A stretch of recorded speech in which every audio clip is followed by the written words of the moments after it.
see. Hi everybody, this is Elena of the Witch's Box, and it's Tuesday, our Tuesday Live, where I do an Oracle reading for the week, as well as a witchcraft Q&A where we hang out and talk about things witchcraft. I see that there are people here. Hello. I'm a little early too because I was ready, and so let's just do it, right? So Mimsy's here. Hi Mimsy. Floramel, I think it is. Hello. I don't know that I've seen your name before, so welcome. Denise, hello. Hello. And Izzy, wonderful. We have a few people here. It's a teeny bit early. Hi Callum, how are you? If I'm not mistaken, Callum, there is a box that was picked up today for you. So I think your box is a little late, but it finally got picked up. Let's just get into the announcements. We've had some changes on our UPS person, and so things have been a little backed up again, but I think that tomorrow it'll start getting back to normal.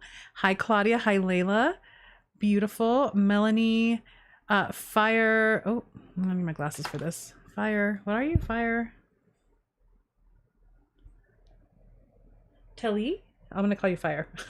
Hi Kim, how are you? Wonderful. Kaylee, hello. Hi everyone, welcome. Okay, let me get into announcements and then I can continue on with all the things. Michelle, hello from the Netherlands. Hi. Announcements. For those of you who took the Invoke Yourself Holy Witch 3-day virtual retreat a few months ago, please check the forum. There's an announcement there for all of you. There will also be a special email sent out to all of you who've taken it before already, coming out to you in the next couple of days. There is a newsletter that's going out to the rest of you. We're going to open up Invoke Yourself Holy Witch virtual retreat again, and that's going to be happening in the middle of November. For those of you who have not taken it before and wanted to and missed it last time, that's happening. So be on the lookout for that.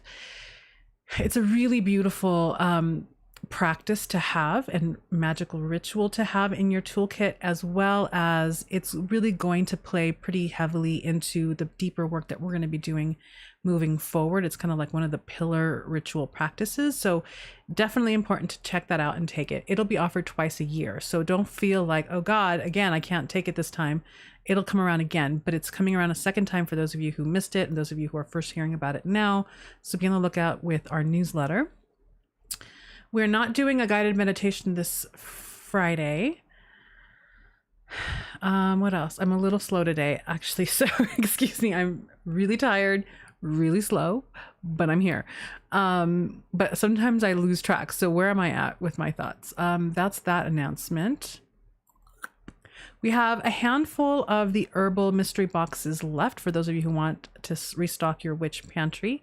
That's available. You can check that out on the website, thewitchesbox.com, at the witch store. There's a link in the menu bar for you for that. And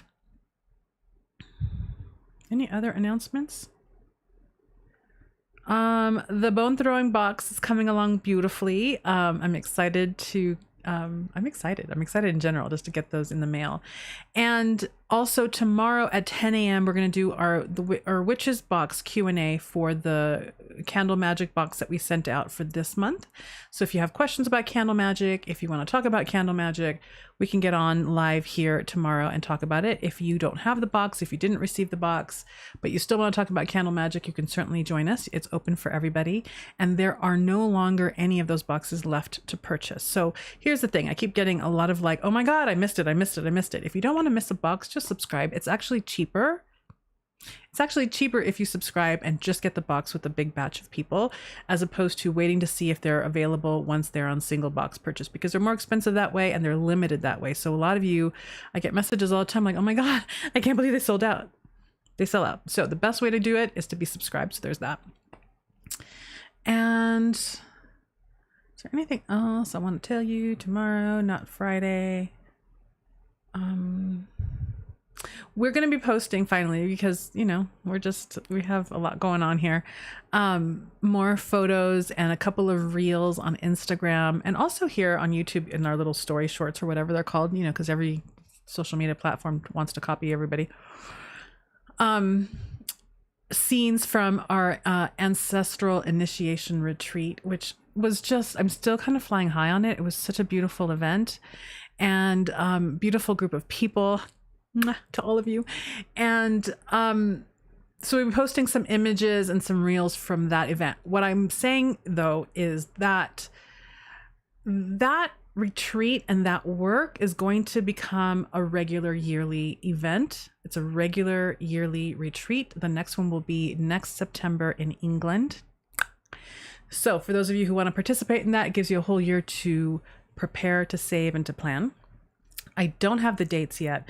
However, it is pretty deep work. And though we had a lot of deep work that we did on the weekend that we were together, I'm putting together an e-course, kind of like a preliminary to that initiation ritual weekend, so that you can take that as a way to kind of prepare you and deepen the work that you do during that weekend.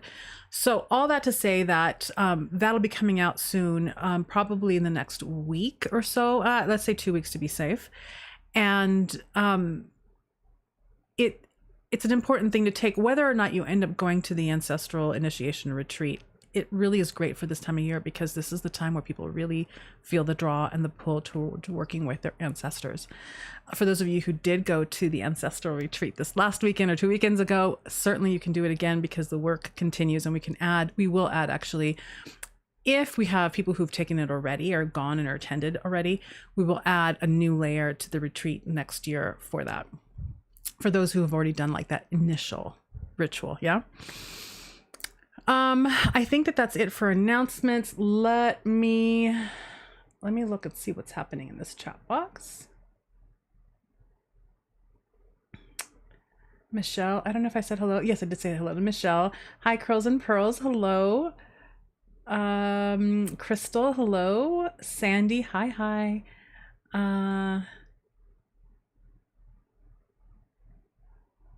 Wonderful. Thank you for being patient, Callum. I love that.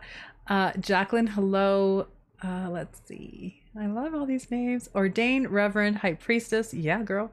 Finally caught my first live. Welcome. I'm glad that you finally caught your first live. Let's see. Any new names? Jacqueline, I think I said hello. Elsbeth, hello. And Abby, hi. All right, wonderful. And Jamal, hi. Let me have some water. We're going to be doing, let's see. I'm reading from this deck again. I love this deck. I go back to it often. This deck went out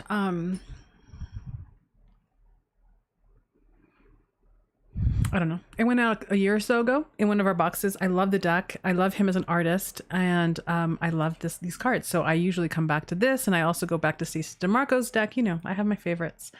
Let's see.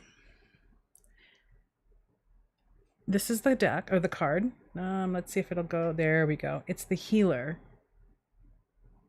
I love this card, and I love this archetype. And every time I pull this card for myself or for others, or as a group, I don't really do individual readings anymore, but whenever I pull this card, it always says something different to me, which I really appreciate. It's that archetype that continues to teach, which I believe is a very, it's a very core and integral characteristic of a healer to teach. And it's not teach in the way that most of us consider teaching. And I wanted to talk about that because that's initially and immediately what came through when I pulled this card, which is there are so many different approaches to healing, but at its core, a healer is a facilitator. A healer is not the person who necessarily does the healing for the person, but facilitates and helps open the door so that they can help heal themselves. That is such an integral part of healing, to be present with what's going on with you, to be really active with what's going on with you, to be in full ownership and embodiment with what's going on with you in order for you to be part of your healing. If a person is completely detached from their healing process, there is something there that's being missed and something there that is incomplete. Because healing ultimately speaks to something that needs to be moved or flushed out or seen and addressed and acknowledged and embraced. It's not what we think about in terms of the superficial definition of healing, which is, boom, the symptoms are gone, the illness is gone, the wound is gone. That is almost just a byproduct of what healing truly is. This is important because we talk a lot about, oh, I'm a healer witch, I'm a healer, but what does that really mean? It's important to acknowledge that your job as a healer isn't to do the work for the person, it's to facilitate them doing it for themselves, which oftentimes, this is important for those of you out there who are empaths, oftentimes means that you don't do the healing or assist in the facilitation until you are asked for help. There's a lot, especially we've talked about this before here, where online, especially if someone wants to share because they have a need to share where they're at about an illness or about a challenge, immediately everyone seems to jump on the bandwagon feeling like, oh, I have exactly the solution for you. I have that empathic hit just for you. And they just put it all out there without actually being asked. If a person is sharing, it doesn't mean that they're asking. So a healer's responsibility is to listen. You might have the answers, you might have the right path, but if they don't want it, or if they are not empowering themselves to ask for that assistance, don't give it until you're asked. Why? Because the asking is one of the important steps in healing, right? One of the important steps in personal responsibility in healing. Something is happening. I would love assistance. I don't know what to do. Can you give me some possible solutions, or can we brainstorm together? So it is a very nuanced and very sacred role. And we really would be remiss as witches, as potential healers out there. And I think that in a lot of ways, we're all healers because we all are who we are. And even if I am not working at healing or facilitating someone else's healing, certainly I do a lot of work for my own personal healing all the time. And that is part of what spiritual awakening is. That is part of what spiritual growth and spiritual maturity is. And so to the extent that we do it with ourselves is the extent that we do it with others. Where are the boundaries? What are your personal responsibilities, and how can you be a conduit for facilitating healing as opposed to doing the healing for other people? That is what's come up this week in this card. So like that. There you go. It's a beautiful card, beautiful art. And this is, for those of you who are just joining, from this deck. Love this deck forever and ever. Ooh, sorry about that. So like that. That is our reading for today, our Oracle reading. Let me see, because there's now a lot of words.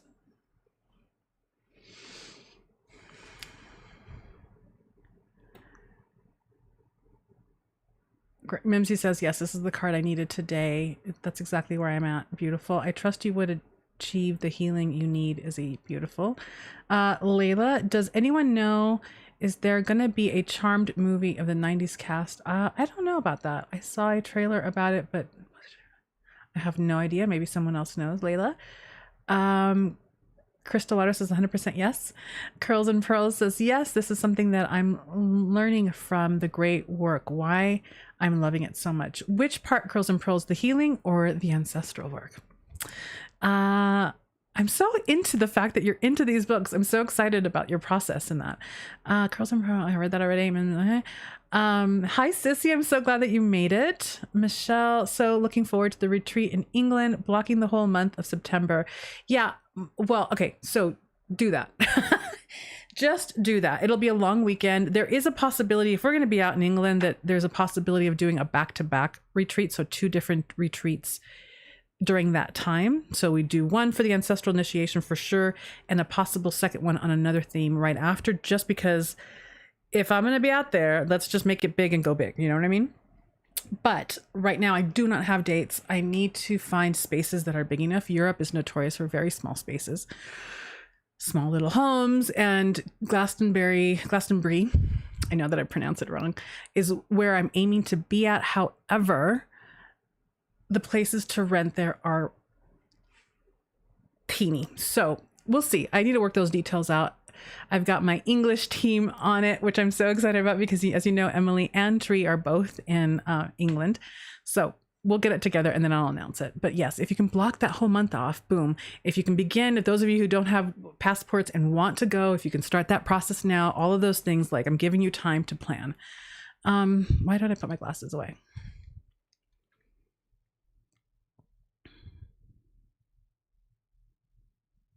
This is a good question, Abby. I'm going to read it out loud. There must be a way to make the offer, though. Many people don't know how or what to ask to. Yes. And a way to do that might be, listen, if you're ever interested in talking or problem solving around that, I would love to be available to you for that. Simple. That's an offer. It's not a, hey, I know what you should do and I can give you 3 points if you want it. No, allow them the space in the room to say, yeah, I'm not ready to ask you right now. But now I know that I can ask you. Thank you for that resource. When I'm ready, I can come ask you. Does that make sense? Because part of facilitating, this is the thing, we need to be thinking in terms of how do I facilitate someone else's empowerment? How do I facilitate someone else's sense of safety and agency? Especially at least in the United States, especially in a world where we feel constantly like we are lacking and being taken for granted or being robbed of our agency when it comes to our own personal health. So a facilitator is always thinking of, how do I ask the question in a way that leaves the agency and the empowerment in the hands of the person that I'm offering this to?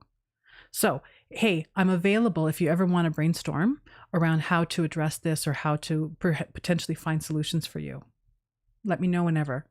And allowing them to be the one to do that. That's a great way to actually give them words on how maybe to ask it, but also gives them the opportunity to say, I'm not ready right now. And honoring that, that's an important part of our own personal healing, to be able to say, yes, I want that, or no, I'm not ready right now. Does that make sense? Because so many times it's like, you're just sharing and you're saying, look, I'm having trouble with X, Y, and Z. And that's it. And then they get bombarded with do this, do that, this and this and this. And it's like, whoa, I just wanted to share. I wasn't asking for all this back. And it's not that it's a bad thing, because we all want to help each other. It comes from a beautiful place of our heart, right? It's not, it's nothing other than that. It's true love, right? It's true honoring, but we need to be conscientious that the healer, because we're speaking specifically about being a healer, it is a role of spiritual maturity and a role of deep, deep responsibility. And when you're talking about healing, it's not the, hey, this is your solution, X, Y, and Z. It's how do I facilitate someone else's deep empowerment? Because that is a place of healing within the person. It's an important component. When you're not well, feeling empowered to address your unwellness is a really pivotal place from which to heal. So we're also bringing that to the table as healers. Yeah? Does that make sense? Okay, more glasses. I feel too like I don't know what's happening. I'm super close to the mic. Am I really loud? Okay, see the healing and the being present. Yes. Thank you, Curls and Pearls, for clarifying. Beautiful. Esther. Hey, Esther. Esther just joined. Still writing high post your ancestral retreat. Amazingly transformative. And the sisterhood was more than I expected. So beautiful. Thank you. You're welcome. And thank you for being there. I'm still writing high from it too. I finally have a batch of the photos that I took ready. I think Emily at some point in the next few days is going to post a reel of the masks. We just made beautiful masks. They made beautiful masks. I facilitated. And, the magic was beautiful. That's all I can say. Callan says, I'd like to know when and roughly where the retreat will be, if that's okay, or maybe possibly a rough budgeting goal. I don't have a rough budgeting goal for you yet, because I don't know what the costs are going to be like there. It's a different, it's a whole different thing. And because my challenge is sourcing. For instance, for this retreat that we did here in California, where I literally live an hour and 45 minutes away from where we were, my entire SUV car was packed to the gills, and I still left some things at home. This requires a lot of stuff, a lot of supplies that I give you that you need to use for the retreat. I don't know what the sourcing is going to be like in England, and I don't know, and if I have to end up shipping things, right, there's a lot of costs that could potentially be involved, so I don't know. So there's that. My goal was to do it near or around Glastonbury, because I would like to maybe add an extra day to the retreat. This was like a 4-day, 4-night retreat. No, 4-day, 3-night retreat. I might add an extra day so that we can actually go to Glastonbury, potentially do our ritual in the White Well, the Cave of the White Well, White Spring, the Red Well, White Spring. So all of those things need to be taken into consideration. So it'll be in that area. However, because I can't yet find a place that's big enough to house all of us, It might be on the outskirts or maybe half hour to 45 minutes away from Glastonbury so that we can just like carpool in or van in or whatever. So it'll be in that area of England, if that helps you at all. And September is the time, but I don't have actual dates yet because again, I need to be able to secure a place and we have not done that yet. Hold on. Hey Ralph, how are you? Good to see you. Nami Kim or Namiko, hello. Hold on. I read that. The Oracle card was the healer. Esther. There you go. Mimsy. Okay,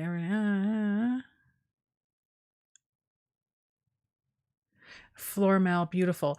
In that case, we have to observe what that person needs versus what we want to offer. Yes, that is a gorgeous distinction. Thank you for that. Absolutely. Absolutely. Abby, totally agree. If someone shares with you, it is a very special thing. Yeah, it's important to honor that sharing because it's a very vulnerable sharing. I struggle with just wanting to make it all better, and it's taken a long time to learn just to listen, and that's it. Yes, absolutely. I mean, that's part of your spiritual maturation, right? When we learn to just hold space. And hold space is a pretty active thing. We often feel like, oh God, I can't just sit there and hear this and not do something to fix it. No. Holding space for someone to be vulnerable, to share, and to feel safe enough to share with you is a powerful act. It's also its own type of healing. Oftentimes, most of us don't have places to take these things to. We don't have people who can just sit with us. There's a lot of spiritual maturity in just sitting with someone in their experience. And so, yes, thank you for saying that. That's really beautifully put. Let's see.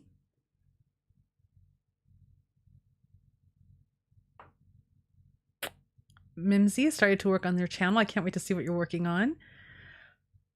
Okay, good. I'm glad that that's helpful, Callum. Hello, Miss Julmar. How are you?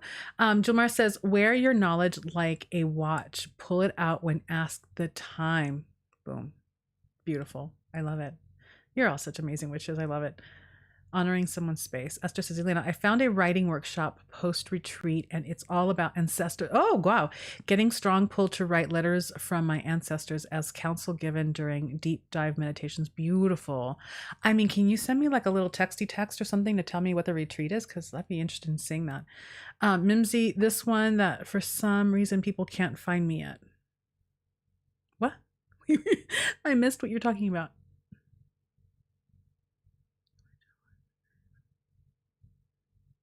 I don't know. It's one that for some reason people can't find me yet. All right, I don't know what you're talking about, but I assume that maybe you're talking to someone else. We'll honor that. Yes, likewise, Ralph. It's good to see you too. And Floramel says, yeah, it is emotional support. Absolutely. Curls and Pearl says, my goal hopefully is to be done with the physical items by Thursday. It's been in the work for months. I'm just so much happier with the energy now. I feel like that also is another conversation. I'm a little disconnected today. So if I'm not following the conversation well, please forgive me. Esther says, honoring space is key component of the women's circles I facilitate, teaching women to just hold space, no fixing or absorbing others' stories as our own or interrupting. Yeah, we had a little bit of that, eh? Purging of stuff. I mean, yes. Oh, the purging of stuff. I mean, yes. Endless. Yes. Okay, got it. Thank you for clarifying. So, like that, it's a great topic. It'd be cool at some point to just hang out and talk about healing as its own topic because there's so much there, right? It's not just the like herbalism and the energetic practices that we all can employ and learn for healing, but it's also being able to hold space and being able to discern when you need to be silent and when you need to really offer. There's a whole, right? There's just deeper levels to that. And that's why, and Esther, this is the card that we used. It's an archetype. It's an energy stream. It's a type of personality. It's a type of way of moving in the world. It's a very particular energy frequency that someone holds. But it's very complex, very multi-layered, and it's a lifelong learning process for sure. And the reason why I think that this is an archetype that fits all of us is because ultimately the more we connect to ourselves, the more we connect to life, the more we pay attention, the more we grow, the more we heal ourselves. It is an act of healing to connect and be much more conscious. I had a conversation with someone the other day, and I'm really not a fan of this term woke, because it can feel, it's a new term. I mean, in the last, I don't know how long has woke been around? Maybe 5, 6, 7 years. It connotes a type of knowing, but the reality is that it's become deeply, deeply performative. I'm like an older person, and I remember when we were talking more about being conscious, being awake, not woke, being awake to the ways that we connect to ourselves, the ways that we are part of a whole, the ways that our behavior affect ourselves and other people, the way our choices and consequences affect ourselves and other people and the planet. And the more we become awake to that, to our interconnectivity, to our own personal power, to our capacity and responsibility, the more we heal. The more we heal ourselves and the more we contribute to the healing of the world. And so we're all, in that sense, healers, whether we consider ourselves that title as like an avocation or not. So like that. Okay. Oh, beautiful donations. Yes, Esther, especially. Yeah. Beautiful, beautiful, beautiful, beautiful. So like that is the story for today.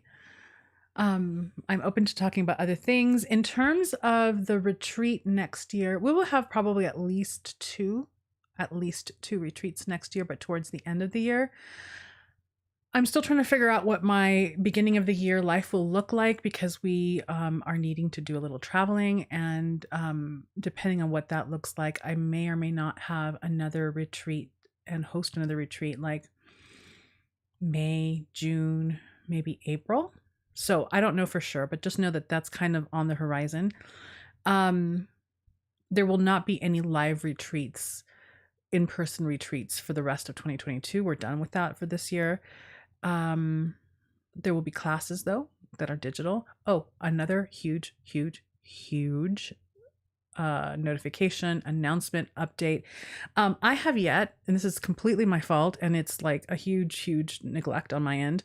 I have yet to put the recordings for Healing the Witch Wound videos on the forum. That'll be up by Friday. Things have just, I'm not even going to give you excuses. I just haven't done it, but I will. It's going to happen. So it'll be there, and you will all be able to check that out. Those of you who were part of that class, that'll go up by Friday. It's been a massive neglect on my part. I'm deeply sorry. So like that. Column says, random thought, in an odd kind of male voice, perhaps top hat guy, healing is knowing when to be silent and when to listen, and that one may aid another in passing through their own trials. Yes. Healing is important, especially through the lens of not being an enabler and not being codependent, because codependence is all about you and not the other person. There's a lot to unravel there. So you want to be mindful of your own codependent tendencies to make things better for people, to like be the one who helps take care of it. That's all an ego story and a wounded story within yourself, and not about the other person. Abby, top guy is a great visual with a monocle too, which makes me think of Monopoly. Ralph said, oh, you're talking.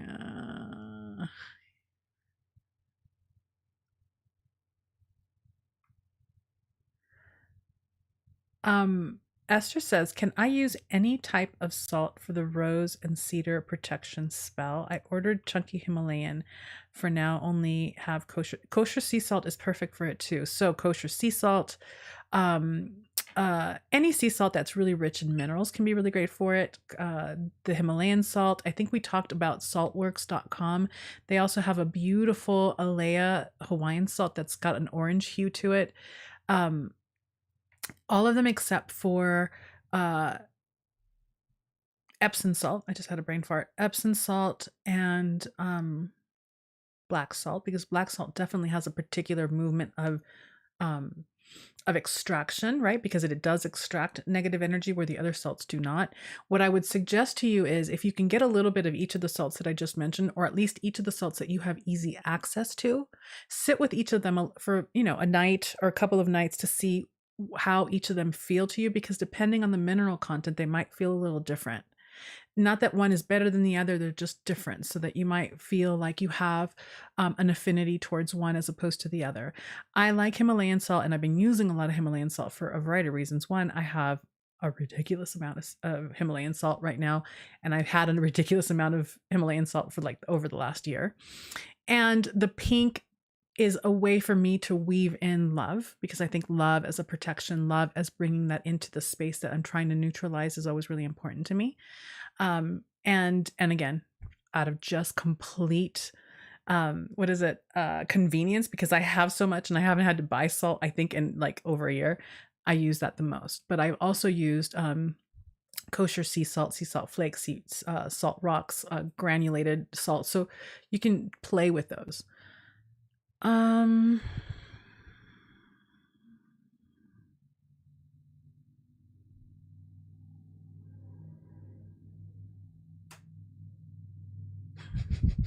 love this conversation about Top Hat Man. I always feel like I'm a bit out of sync with my healing, as if I'm just a bit of a step back. I mean, that definitely is a common sensation, like what that missing piece yet to fit in, or to, to land for you. Yeah, thank you for sharing that. He has a monocle yellow. Izzy, it's hard to heal when you are holding on to something that reminds you of the hurt. Absolutely. Absolutely. Yeah. It's the letting go can be challenging. And really coming to a place where you feel comfortable enough to face the thing that you're holding on to see what you're getting out of it. What the still holding on to it is giving you as a payout. That can be very challenging. Esther says, recovering codependent here several years now, 12-step in Coda helped me be able to do the work of circle. Be so grateful. Spiritual codependency is a real thing, y'all. It is, yeah, for all of us, definitely. Jenny says, do you have any fabulous travel plans for 2023 other than the Glastonbury retreat? Yeah. Well, we have travel to-do lists. We don't have travel plans yet, and this is why I'm kind of up in the air about a lot of things. We need to get ourselves over to Europe at the beginning of the year. For a couple of things, and but I don't have dates. I don't know quite exactly what that looks like. Also, my husband has a conference in Bangkok, Thailand, that will be happening sometime in February, so we'll definitely be cruising on over to Thailand for that. But beyond that, I don't know yet. So that's all that is kind of like the outline of the year. Travel at the beginning of the year, travel at the end of the year, and I'm not sure about what's going on in between. Excuse me.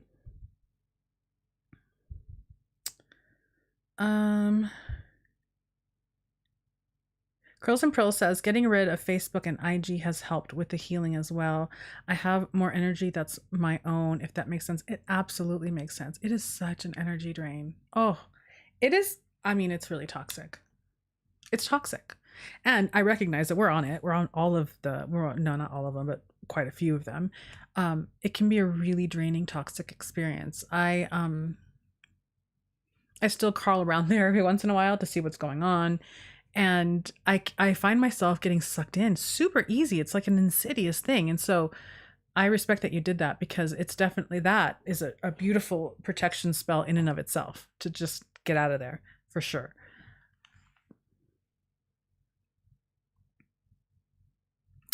Yes, Callum cooks with Himalayan pink salt, of course.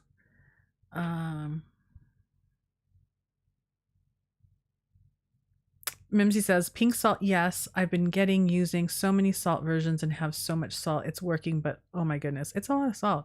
Purple Pixie, hello. Something new for me. I've been meditating in the morning sun this week. How beautiful. It's been so relaxing and calming for my anxiety. That's a beautiful practice. And such a beautiful energizer too, when you're sitting in the light of the sun like that. That's gorgeous. Hold on, because I don't know why I just missed here.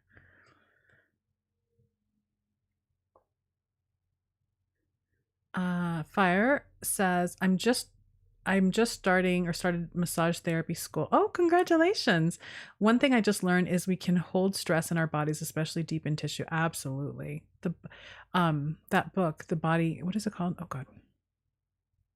The Body Keeps the Score, or The Body Holds the Score, or something. It's a really great book along those lines. I, in another life, was a body worker massage therapist for like 11 years. Our tissue, our bodies hold everything that we've ever come through, especially those things that we haven't worked through. The energy is in our body. Fire says also, sometimes following up spiritual practice with a mundane practice like massage can help heal as well. Absolutely. Touch is such an important part of our personal healing. We are not separate from our bodies. There is, I know I talk about this a lot. I will always talk about this. There's a lot of, I think that this is partly remnant from our Western culture makings and connection to Christianity and religions that really espouse the separation of the body from the soul, and the soul is more important than the body. It's not. It isn't. We're here embodied for a reason. The body is just as holy, just as sacred as the soul, and we cannot ignore it. And so touch is important. Movement is important because it facilitates our soul. Those things are not separate.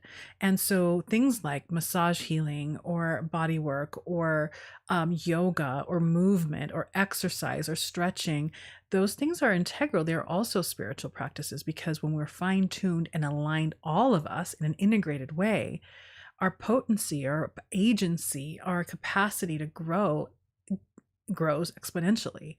So the body's a deeply important and sacred part of who we are.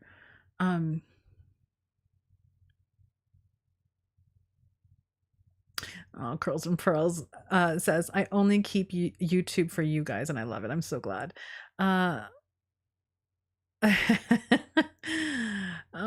Callum is not here alone today.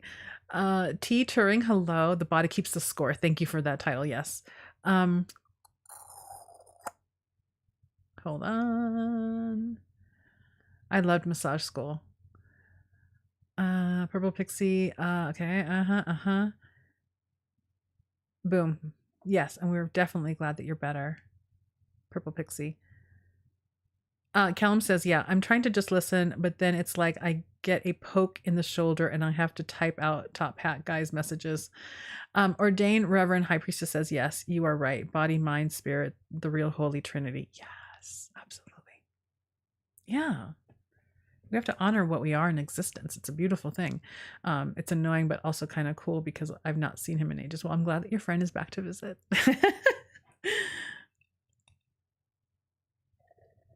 Mm-hmm. All right. What else is going on with all of you? Trying to think of what else I wanted to share. My reading has slowed down considerably, as you all know. I think someone asked me about this last week. So hopefully, I don't know when I'll pick that up again.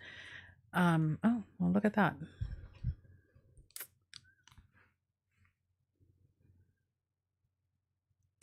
Hold on.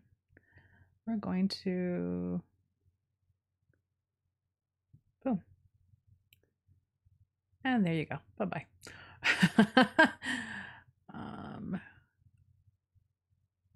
Yeah, I got rid of spammy spam. Surprising. It doesn't really happen very often here, thankfully. Knock on wood. We're in the fall. I'm so thrilled. I can't even tell you. However, yesterday, it's cooler here, significantly cooler, even though we're having a warm, a little bit of a warmer week. We had a cold week last week. But I have a Virginia creeper. We have a couple of Virginia creepers here on this property. They're beautiful, like vining plants that are starting to turn. I'll have to post a picture, that are starting to turn leaves. We have a lot of evergreens here, so we don't get a big leaf color turning here in Idlewild. But these do change color, and it's like a flaming, majestic, electric red orange that's just beautiful. And every time I pass by this plant, I just feel like such a giddy joy over it. It's amazing. We're still sleeping with the windows open, but now like I'm covered up to my nose, which is fantastic. So maybe in a week or so, we'll have to start closing the windows. But this is such a great season. There's so much stirring in the air, and I'm feeling like, and I'll have to check out what Kiara's got going on and what Chani Nichols. Those are the two well, no. And also, gosh, what is his name? There are 3 astrologers on Instagram. We have obviously Kiara Stellar, who is like our in-house astrologer. But there are quite a few that I kind of like follow. And I got to see what's going on planetary wise this fall. It just feels like this is going to be a much more restful one than last year. Last year was not restful at all. And I always have this need and association with the fall and winter for being like a deeply, deeply restful time. Last year was not that. So I'm hoping that this is what that's going to be this year. And I feel like it's going to be in a lot of ways, a lot of lessons. I am in the middle of yet another lesson to just rest when you need to rest. I slept a lot last night, even though I'm still a little tired. I didn't really wake up until 8, which is really unusual for me. I usually am up at 5:30. But having it be fall is really, really exciting. I can't even tell you. So I'm hoping that all of you are getting a little bit of that as well. At least those of you who are in the Northern Hemisphere, because it's the best time of year.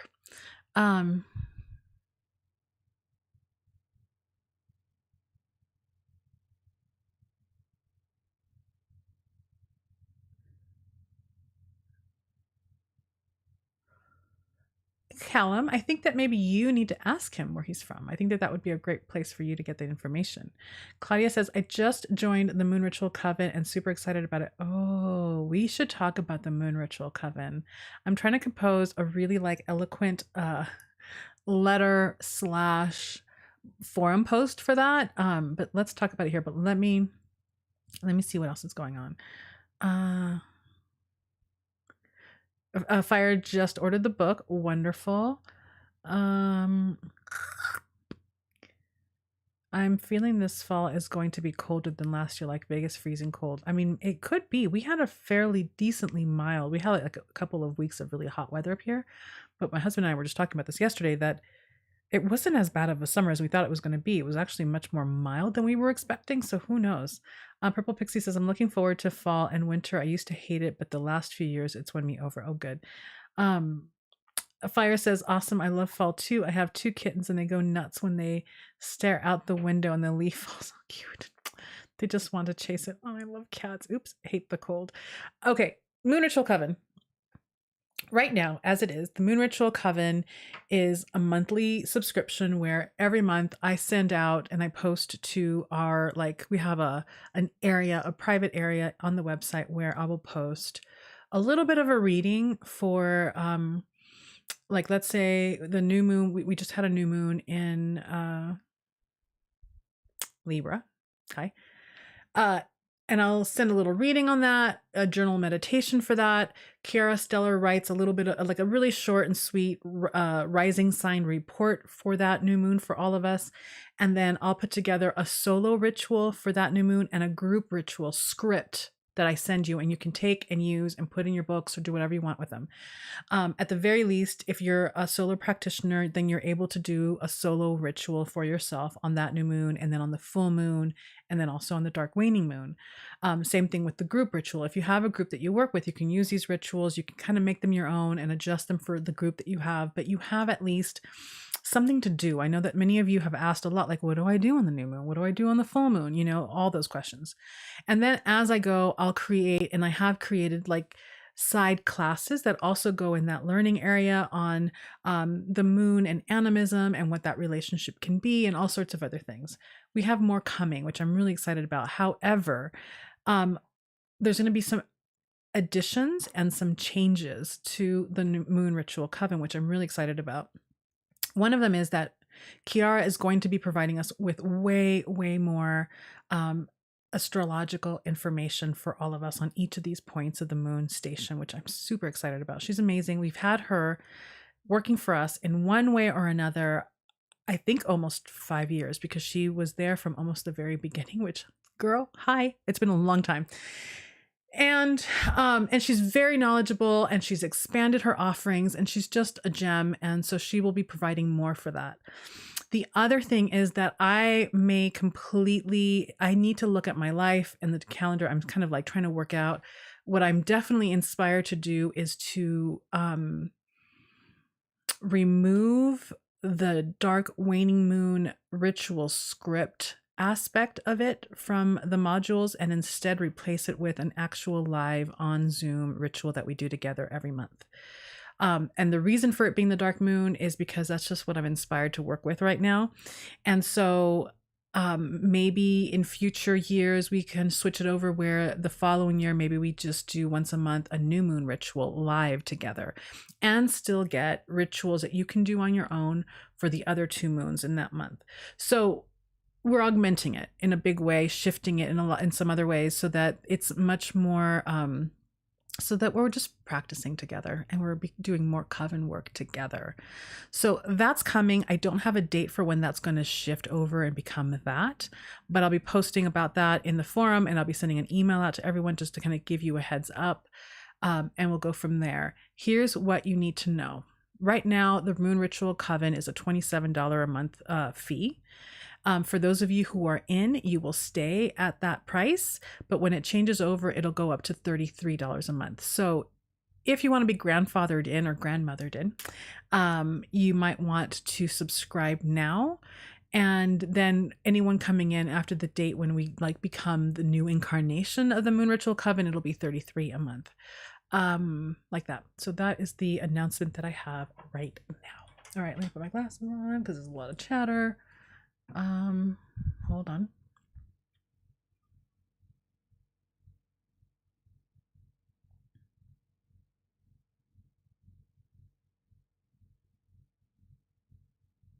I love Callum that you have this whole relationship happening. Abby is in New Zealand. We're moving into spring and I'm loving my cherry blossoms coming to life. Beautiful. I know. I love this dance that we have going on. Curls and Pearl says, my parents have wolf hybrid on their ranch and his winter coat is in full bloom. It's never been this thick before, so I think it's going to be a deep cold fall winter. Oh, interesting. Excuse me, interesting. Mimsy says, Elena, you said last week there was a special email going out and to look for it, but I didn't see anything. So is it different than the one that you said earlier today? No, it is that one for sure. Jennifer says, I have found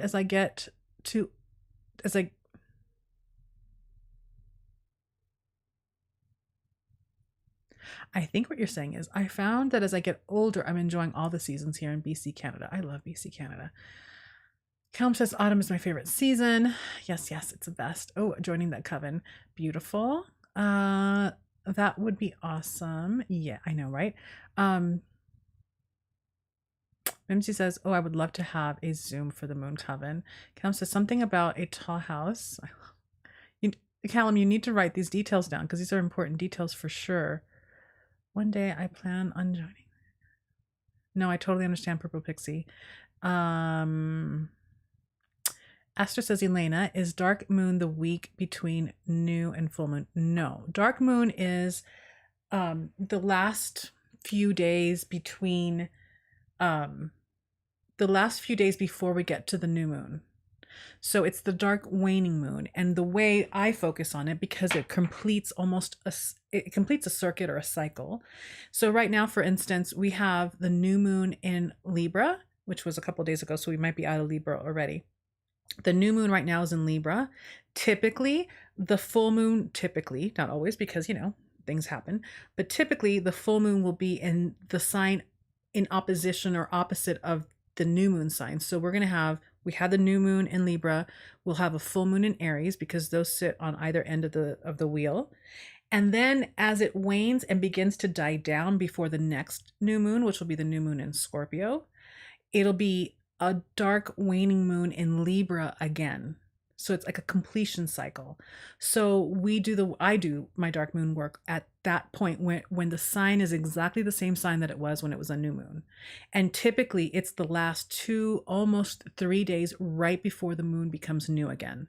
And that's when we do the work. So that's a time for doing banishing, for doing release work, cord cutting, divination, shadow work. You can do that work at any other time of the moon cycle, but that's when you're most supported. And I think I spoke about this, I don't know, in one other video that we did, where it is also the equivalent, and this is why I love this time of the year so much.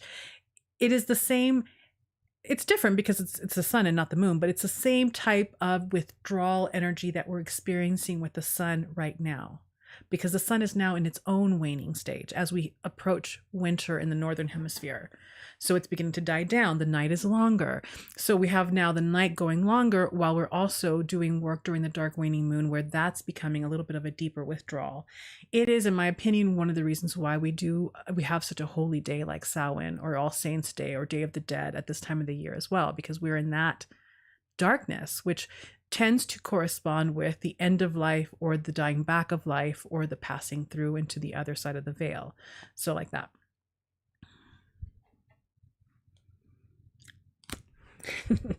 All right, let me see.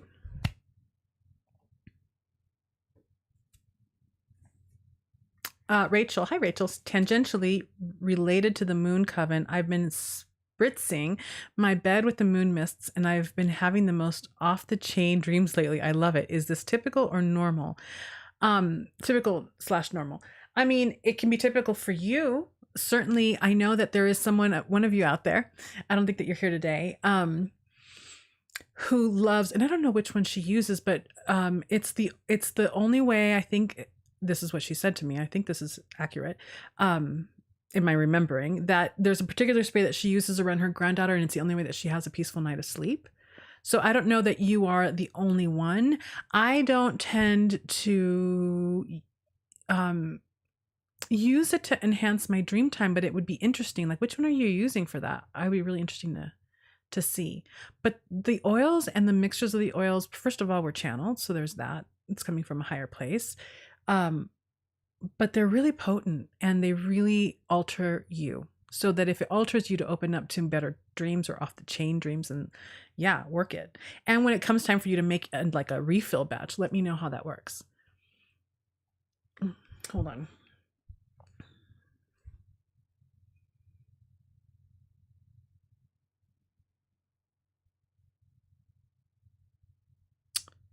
Wait, what's happening? My cat just appeared, and this is in case and discard. Curls and Pearls, October 2nd is the next one, right? October 2nd is the next what? I think, is that when we have a full moon? I should know this.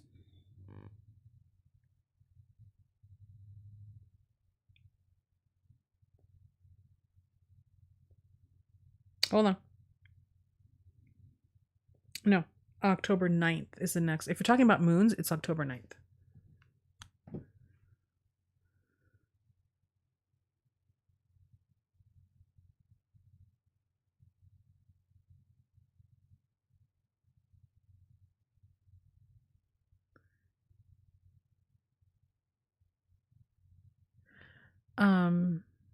End of the letting go. Lindsay says, shadow work. It's something that I never understood was so important all the time, for sure. Dark Moon Mist is the one I use on my pillows. Oh, wonderful. Dark Moon Mist is the one. Okay. Callum says, no. We don't have another dark moon until the end of October, which is near Samhain. Namiko, I love fall, but in Okinawa, Japan, here people are still chilling at a beach and their t-shirts and short pants. I'm still waiting for fall. Oh, interesting. Yeah, I mean, they're far enough away from each other that they shouldn't be an equivalency, right? But Hawaii is very similar. I mean, Hawaii doesn't really have a winter. So I know that you definitely do have winters in Japan, especially in different parts of the islands, but that Pacific Ocean is a warm mother. Callum says, Elena, how do I stop this? So here's what I'm going to say to you, Callum, because it seems like you're really streaming a lot. I want to listen to you, not Top Hat Guy. So take a minute after I finish talking and disengage from this video, and you don't have to turn off the video, but maybe turn down the volume and face Top Hat Guy and say, if this is what you want, you can do this. I want to have this conversation with you, but I'm doing something else right now. I need you to stop. And we can get back together again when I call you back. But being interrupted isn't okay, right? Because it's not how you would necessarily want to, like if you and I were meeting for coffee and then we were talking and having a good time, and then some random person came to our table and started like interrupting, we would set a boundary like, hey, we're in the middle of something, but we can talk to you later, or let's come back around later. So you want to interact with him in that way, where if it's not okay that you're being interrupted because you want to be here, you set a boundary. You take a minute, you pause from me, turn straight to him, and like have an interaction with him about setting a boundary. And if you need to, or he would like to, you can set a date or a time or whenever that you can come back together and work, because obviously there's something that he wants to say. He wants to interact with you. If you're feeling comfortable with the interaction and you want to explore it more, set a date like that.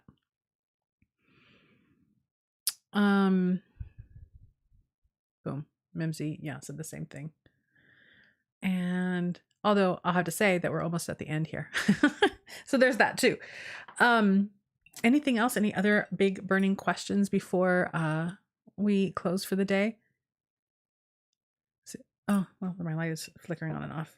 This light that flickers on and off, I finally figured out how to not make it do this, but I need to do this later on today. Remember that we're not going to have a guided meditation this Friday, but we will the following Friday. What else?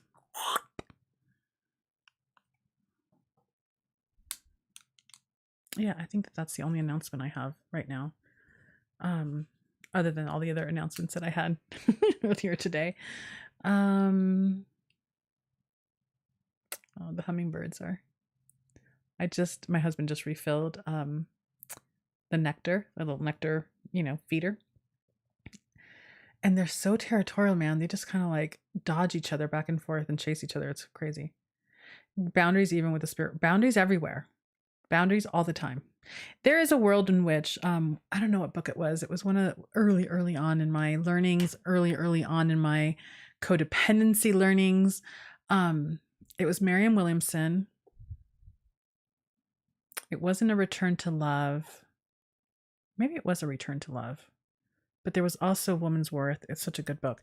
One of the books that I read several of her books. So I don't know which one it was, but, and I'm hyper paraphrasing because I don't remember the exact quote, but in your own personal healing and development, there is a point at which you have to learn to say no, and you have to learn to set really strict boundaries. And for a while, when we're in that learning, we get a little overboard wild, which is important, where we start setting boundaries like frenetically in every direction, because it's like finally the tool that we've needed.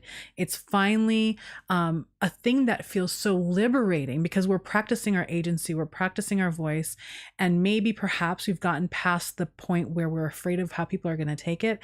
And then we're like, no, like we get a little overboard with it. It's a necessary part of the healing. And then once we've had that time there, which can last many years, and that's totally okay, we get to a point where we understand that there's a mystery, there's a spiritual mystery there, where we get that we then have to become way more fluid, but we can become much more fluid because we have a deep foundation within ourselves where we can trust ourselves to say no when we need to. And then we can be much more fluid. We can be much more lax with those boundaries because we have our own personal internal trust. The boundaries can be a part of developing a trust in ourselves. And so that doesn't mean that we reach a place later where there are no boundaries. That's not what that means. It just means that it's not so reactionary and defensive. It's just a matter of fact that you can then soften as you need to. But if you've not been in that place, it's important to practice. And especially when we're talking about relationships with entities or people beyond the veil or entities beyond the veil, we pretend or we believe or we assume that it's a different type of interaction. It's not. It's the same type of relationship dynamics that apply there that apply to people, person to person. If someone is behaving, no matter whether they're incarnate or not, in a way that is uncomfortable or doesn't work for you, it's our responsibility to communicate honestly and transparently and say, nah, you can't do that. That's not what I'm available or open to. It needs to be like this or not at all. We can do that. And that's an empowering thing to really keep in your tool belt because you'll need it. You'll totally need it. And also keep in mind that in relationships, when we have brand new relationships or even relationships that are long-term and older, we go through periods of growth and renegotiation where we hold on, where we co-create a particular type of unique culture for that particular relationship. So for instance, the culture that my husband and I have together is a culture of being, a culture of interacting, a culture of the way we communicate, the way we spend our time, the way we don't spend our time, right? We've co-created that together by really being conscientious about the choices that we made and the agreements that we made. But I have different cultural agreements and states with like a friend, with a coworker, right? But we've co-created that together. We engage in that and do that also with those who are beyond the veil, right? We talk a little bit about this when we've done meditations here with meeting guides or ancestors, where we start to have a dialogue about, like, how do you want to show up? This is how I want to show up. Does that work for you? Does that work for me? Right? You negotiate the terms of engagement, and that creates a particular culture so that you're not having to send or establish boundaries every single time you interact, because you already established them in the beginning of the getting to know you phase. Yeah. So we ask the questions like, is this okay? Do you want offerings? Are these the offerings that you want? Well, I can give you this, but I'm not really able to access that. Is that okay? Right? Questions and things like that. Okay, hold on.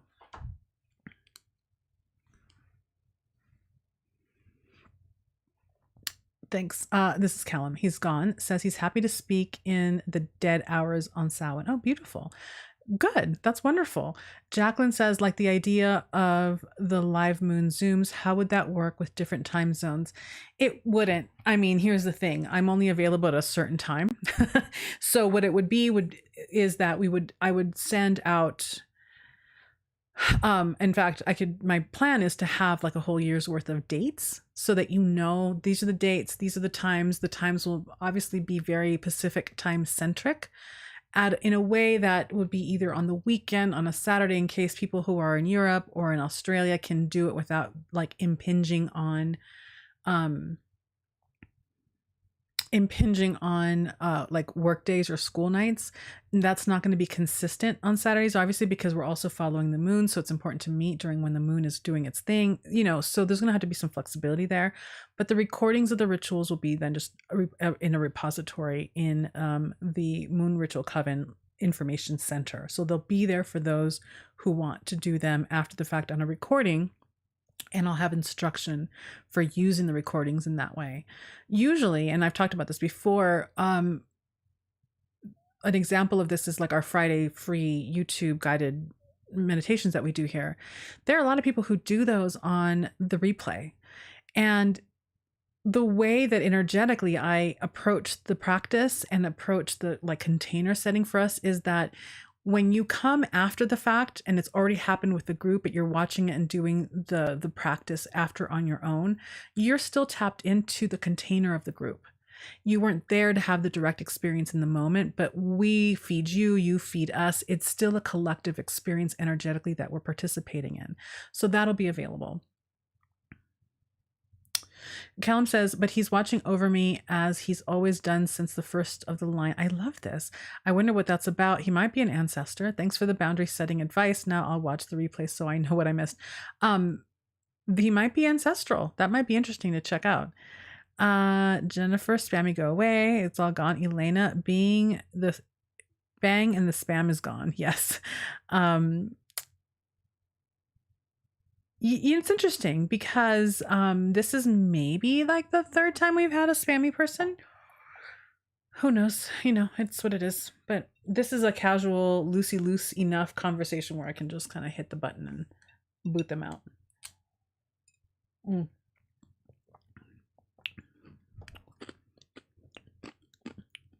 Mimsy says, I love the meditation replays. The energy is different than the live, but it's still very powerful to rewatch. Yes, beautiful. So this Friday, the homework, if you choose to accept it, is just pick one of the meditations that we're all doing. In fact, pick one that we've done before as a replay and just do that at 10 o'clock in the morning. And, maybe there'll be several of you who are doing a meditation at 10 a.m. Pacific time in the morning. And you can kind of vibe into that collective energy as well, even though you'll be doing maybe potentially different different meditations. I would recommend to do the one that we just did last week because it's fall, because that practice is such a great one, simple. And if you do it, often enough, you won't even need the recording or me to guide you through. You can just guide yourself and be in the practice. And it's always a really beautiful calibrating one. Purple. I know I should just leave them on, but I keep not wanting to leave my glasses on. Purple Pixie says, all the season talk reminded me I have the book, The Seasonal Soul. Oh yeah, by Lauren Aletta. Totally forgot I had it. Gonna start that tonight. I love that book. I have it right. I think it's that black one right there, if I'm not mistaken. It's blurry on my screen too. I love that book. You know that I did the review. It's a complete and utter work of art. It is a sit at home while it's raining or snowing with some yummy hot something and just read it all day. I love that book. She did a beautiful job with that book. Oh, I'm going to pull that out and have it somewhere. I love it.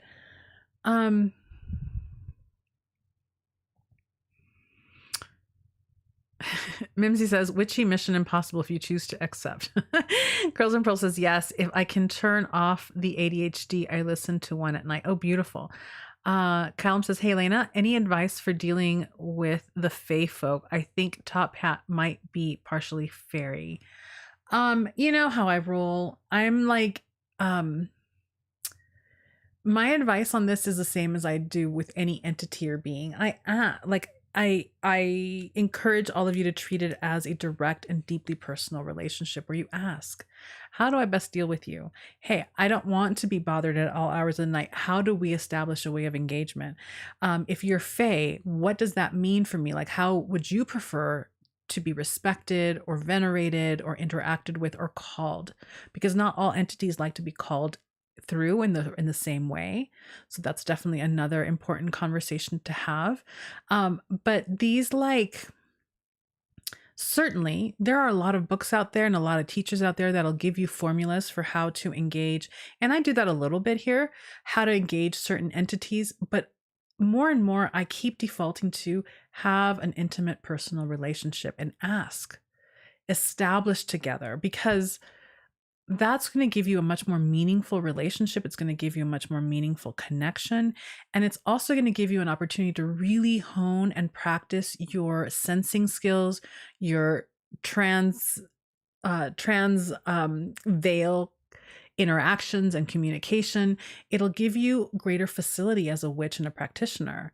And also because the more I do this work, the more I recognize that all of these entities, whether they may be fae or the dead or servitors or deities, they're all still very, very uniquely individual. Yes, there are common cultural ways of interacting or communicating that might be true of fae as opposed to the dead, but you're engaging in a meaningful conversation or connection with a particular entity. And there is deep respect that is conveyed when we ask them directly, hey, I want to be in a relationship with you. What does that look like? How do you prefer to be engaged? Oh, and by the way, I would love it if you can engage me in this ways too. So it can be a common ground, two-way interaction and culture creation between the two of you. Yeah.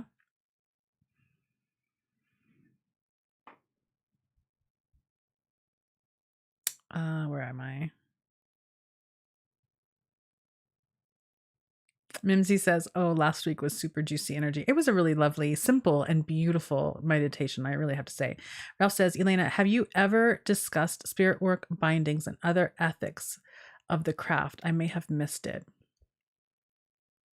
I mean, not as a central focus of a conversation. I know that it's come up in a lot of these lives in the past. It's also come up in some of the old, certainly it's come up not as a focus, but as a part of the conversation when we had those boxes, the Witch's Box subscription, for like the hexing.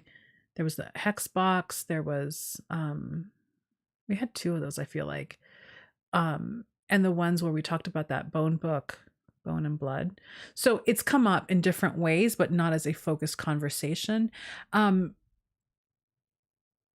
And I feel like, I don't know if this is true. I may be completely making this up, but in one of the virtual retreats that you attended, but I could be making that up.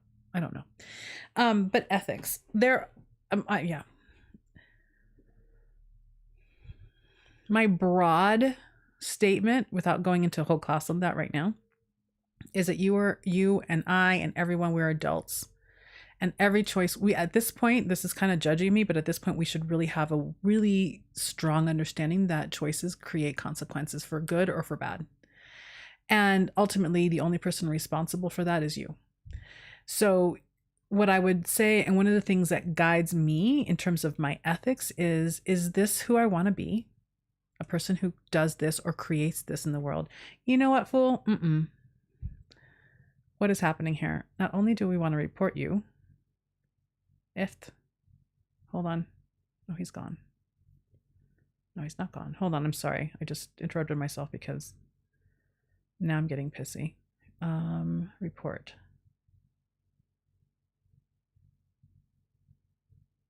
And bye-bye.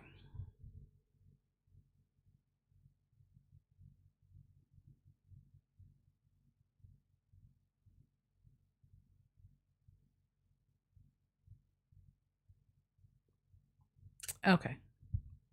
Sorry about that, but seriously. Yeah, and I think it's the same person. I've put them in timeout, I've reported, and I have removed. I don't know where I was.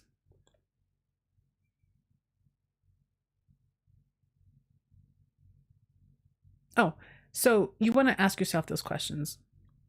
If you decide that you want to be the person that does whatever you want to, whoever you want, without really considering their agency, deep respect, and honoring of another human being, then you also need to be the kind of person who takes on the responsibility of the consequences that might bring for you. Period. It's your choice, and you need to make choices in the world about who you're going to be and what you're going to help create in the world. In terms of bindings, I don't believe in black and white when we talk about this conversation and when we ask ourselves that question. I have very rarely in my life bound someone or push them away. I don't tend to bind as much as I create energy that helps create distance and disconnect. Yeah. I think that that's a little bit more ethical for me. And I think it's more effective when we talk about the kind of energy that we want to promote in the world. I can much more comfortably promote distance and disconnect than I would harm. Does that make sense? And distance has less resistance energetically than harm, because even though the person isn't conscious to what you're doing, some deeper primal part of themselves is in constant resistance to harm. Yeah. So this is not necessarily about ethics as it is about the kinds of energy that we work with in order to be really effective. You want to really be strategic about that. Distance, creating distance between you and another person is a lot easier to manifest than creating harm. Always. And that's just wanting to be successful. But there have been times when there is deep, deep harm happening and you need to bind, you need to tie, you need to get rid of, you need to silence. And again, I'm kind of a little tribal this way. If you're really doing harm to me and if you're doing harm to someone in my family, I'm going to bind your ass and get you the hell out. I'm going to deal with the consequences later. I do that, but it's rare. It's very, very rare. I think maybe 2-3 times in my entire life as a witch, which has been now at this point almost 30 years. So it's not like, anyway, I'm not black and white about it, obviously, but it's not something that I do very often. And I'm willing to take the consequences of that behavior when I make that choice. So I don't know if that helps you, but that's it. I know that we've talked about it before. It'd be really good to maybe at some point set some time aside to just have an ethics conversation, because there are a lot of considerations around ethics and that we don't talk about enough, obviously.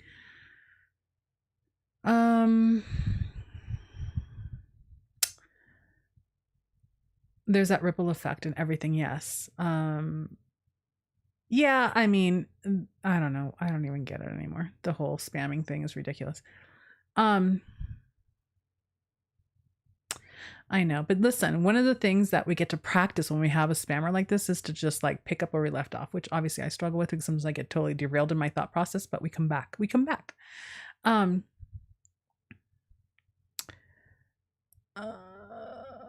Hold on. Callum says, I find that binding them to be bound to be away from me is an interesting method. Found this out when trying to cleanse my sister's room of the spirits from the Ouija board she messed with. I remember you mentioning that, yeah.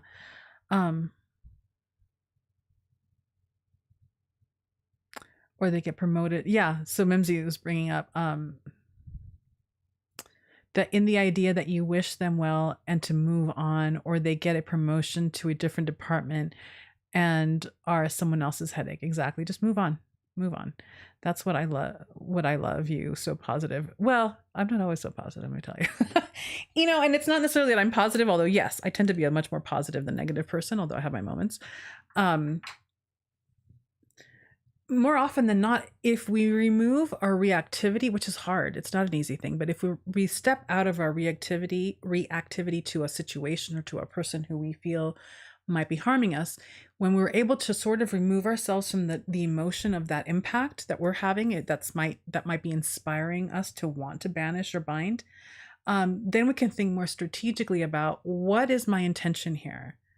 And I don't even know if this is even related to what to what Ralph was thinking about or not, but usually people want to bind someone who's bothering them, who's harming them, who's interfering or disrupting their life in some way. If we can remove ourselves from the anger just for a little bit, it's still there, but lift yourself out of it for a minute to consider, what is it that I really want here? Do I just want this to stop? Do I want the aggravation to go away? Do I want resolution and forgiveness? Like, what is it that you want? There are many, many things to be had there. Oh, okay.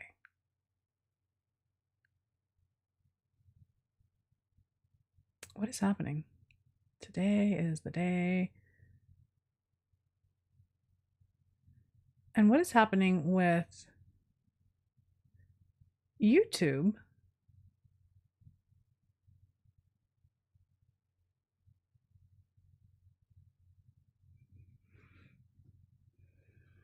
Hold on. Let me go back. Oh, what is my intention for the situation? Because it could be resolution, it could be love, it could be forgiveness, and it could be just get the hell out of my life, right? If you're able to pull yourself out of the emotion, then you can think strategically about, what is the energy that's going on here? What is the energy flow about between me and this person? Hey, number one, always, how am I contributing to this? Right? How am I contributing to this dynamic, and how do I stop the way I'm contributing and opening to this dynamic? That's number one, always. But then, what is the energy that needs to happen here in order to like pivot or shift what's happening? And oftentimes it's not necessarily the binding, so that you're trying to enact your will on someone else, because that's going to meet with resistance, whether they know you're doing it or not. It's an energy that you need to manifest that helps pivot them away, or pivot that dispersion of that energy. When we are out of our feels for a minute, we can get really strategic about the way we're going to do our magic in order to shift the thing. And then we find that we don't necessarily have to tread in unethical waters where we're trying to impose our will on somebody else. We end up doing something where we're just moving energy and deviating the way it's going, the directionality, maybe their attention, maybe our attention, maybe, there's all these different possibilities that can happen there when we start thinking about the way we do our magic in a very strategic manner. And when we are able to do that, chances are you're going to very quickly veer away from what you might deem or others might deem as unethical. Yeah? All right. Yeah, I don't know what's happening today. Also, I just had a little pang of hunger. Oh, okay, so we're going to end in about 5 to 10 minutes. You've probably blocked them before, ordained. Ralph says, I was thinking more of spirit binding when interacting with certain spirits than with humans. On another note, I got bumped off of here and had to come back. Oh, bummer. There is a weird energy with technology today. I had emails send themselves off earlier today in the middle of writing them. Oh, interesting. Are we still on Mercury retrograde? Because it's been a little bit of a hairy one, let me tell you. Izzy just blocked it on your end. Okay, I'm back. Minor 14-year-old boy drama over here when I'm in. Oh, cute. Same with most of my comments on the stream. Maybe it's just, yeah, we have funky, wild energy today. But yes, glad you're back. I've had a migraine for 3 days. Might be weather changes. You know what's interesting too? I mean, this is just weather here. The weather's definitely changing. For whatever reason, and maybe it's my cedar because it's got a lot of seed pods right now. Usually I feel my allergic effects like in spring, but in the last 3 days, there is something in the air that's just like in my nose. Retro my egg. Wait. Ah, that's cute. Spirits.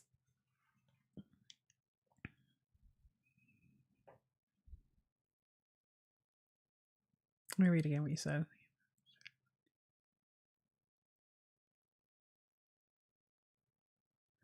I kind of use the same approach with spirits as well. In two ways. One, proactively, what I do is when I clean my space, this is a weekly thing for me, right? We talked about how I use salt bowls, and there's mists and smoke and different ways that we're constantly tending to the energy of our space. I get more and more, and I mean, I feel like there was a point in my life where I felt like I am so specific that this is the way it's always going to be, but I get more and more specific and more detailed, but also more simple as time goes in terms of what I invite in and what I leave out.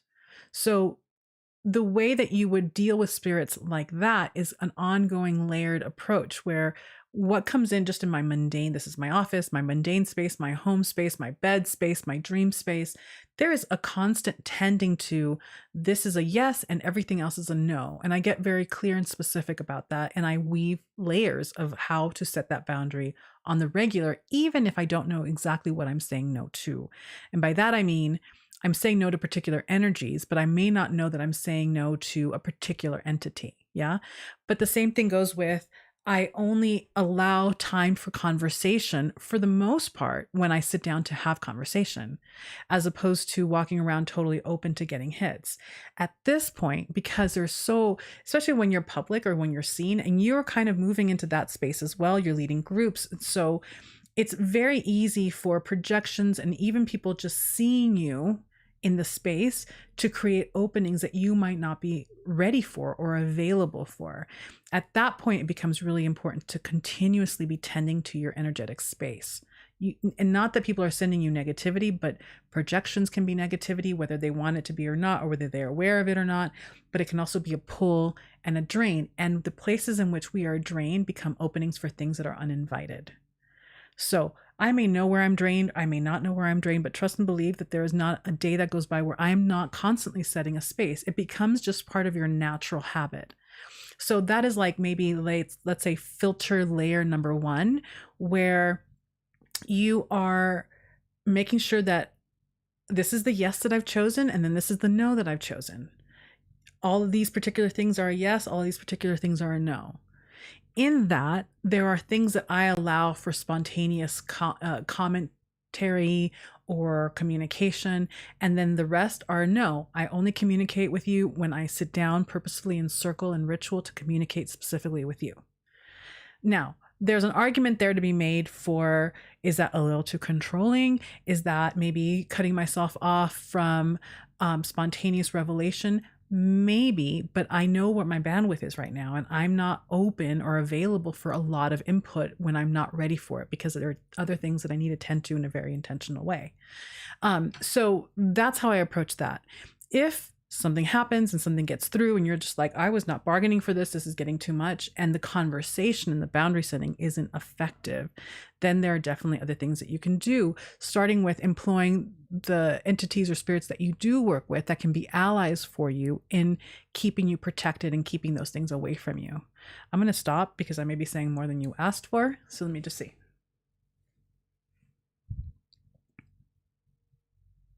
Oh, Sissy, I'm sorry. It's made you a little emotional.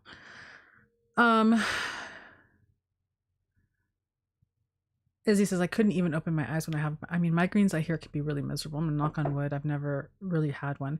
Curls and pearls. Yes, I've had the weather change sickness for a week. I'm over it.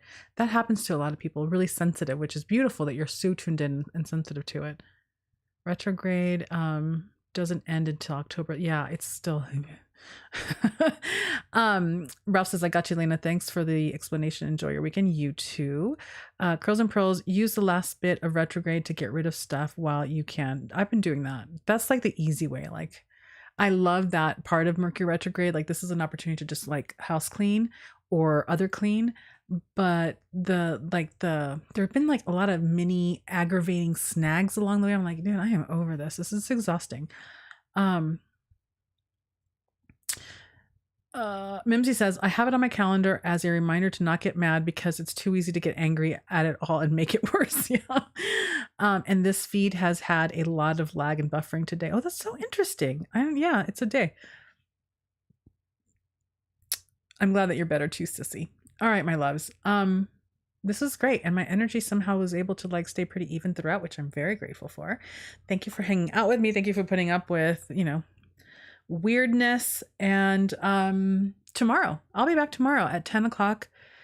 10 o'clock Pacific time to talk about candle magic for the Witches box. But those of you who did not receive the box are certainly welcome to come and hang out and talk about candle magic as well.